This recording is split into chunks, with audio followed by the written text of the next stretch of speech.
Hi friends, మీకు తెలుసా భారతదేశంలో కొన్ని విచిత్రమైన నవ్వొచ్చే చట్టాలు ఉన్నాయని? అవి ఏంటంటే నెంబర్ 1, మనలో ప్రతి ఒక్కరూ గాలిపటం ఖచ్చితంగా ఎగరవేసే ఉంటారు. ఆ మధురమైన జ్ఞాపకాలు ఎప్పటికీ గుర్తుంటాయి. కానీ మనకు తెలియని విషయం ఏంటంటే భారతదేశంలో గాలిపటాలు ఎగరవేయడం నిషేధించబడింది.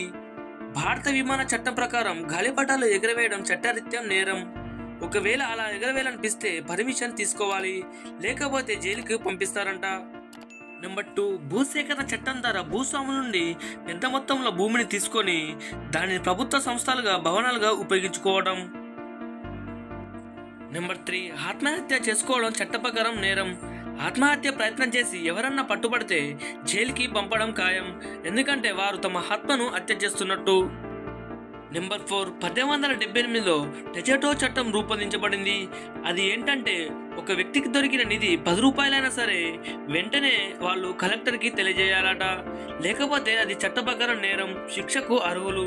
ఎందుకంటే అక్కడ దొరికిన నది ప్రభుత్వం సంబంధించినది. నెంబర్ 5, ఏదైనా హోటల్కి లేదా రెస్టారెంట్కి వెళ్ళినప్పుడు అక్కడ వాష్రూమ్స్ని వాటర్ని ఉపయోగించుకోవచ్చు. అవసరమైతే అక్కడనే బస చేయవచ్చు ఫ్రీగా. దీనికి ఎవరైతే అడ్డు చెప్తే వారు శిక్షకు అర్హులు. ఇది ఎందుకంటే మన దేశంలో ప్రజలకు సౌకర్యం కొరత ఉంది కాబట్టి. ఈ వీడియో మీకు నచ్చినట్లయితే లైక్ చేయండి. మరిన్ని ఇంట్రెస్టింగ్ ఫ్యాక్ట్ కోసం మన ఛానల్ని సబ్స్క్రైబ్ చేయండి. అలాగే అప్డేట్ పొందడానికి నోటిఫికేషన్ని ఆన్లో ఉంచండి.